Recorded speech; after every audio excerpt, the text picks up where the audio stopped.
are you doing today? I'm so good, Sharonda. You're in my favorite city in America at the moment, Atlanta. It's a pleasure to be there in spirit or on the internet. Look, I'm there in spirit. I just left Atlanta to go to New Orleans, but I'm gonna be right back to rep. You're in New Orleans, my probably possibly my second favorite city. It's like Atlanta, New Orleans, Memphis. Oh man, you're a lucky person. I Lucky love you. this, and I love these glasses. Give me these glasses. You can't have these. These are mine. These are these are Ray-Bans. Look, I am scared by your character, but I will say one of the things that I love about this series is that all of the characters in the show, they dare to embrace what makes them different. And I would say the same for your character as well. And I wanted to know for you, like, what was that moment for you, either personally or professionally, like, where you decided, like, I'm going to embrace what makes me different from everyone? Oh my gosh, Sharonda. I mean, potentially birth, if you want to talk to my mum about it. um, yeah, I felt, it's funny, like growing up, I always was able to be my individual self. I didn't grow up in a very constrained environment. My environment was quite free. But then when I got into my sort of 20s and entered into the real world, you know, I felt like I lost a part of myself, if I'm being honest with you. I felt like I wasn't presenting myself in the way that was really who I am. Do you know what I mean? Like, and that's just spiritually on the inside. It's not necessarily in terms of like choice of clothes or whatever, but it's just that that feeling of power we get from being ultimately just who we are.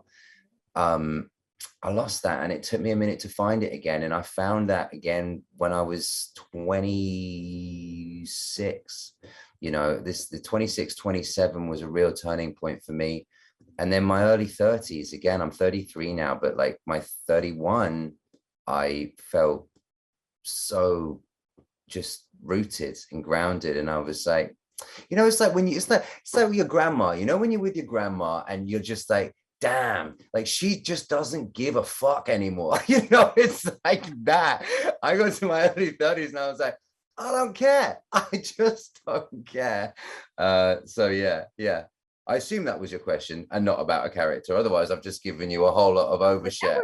That was real, because we supposed to be lost in our 20s. It went to my 30s that I figured out who I was. That's totally normal. Right, right on.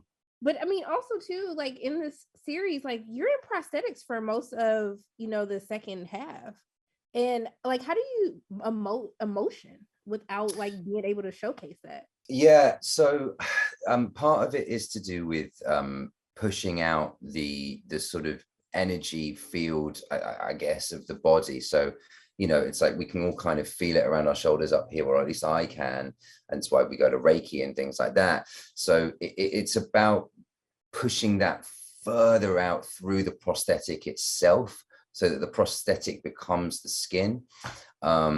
And that's just in terms of like energetically filling a space. And then in terms of like the way my face would move, I had to overwork the facial muscles a lot more than perhaps I would do if I wasn't wearing a prosthetic, just because obviously it's slightly thicker.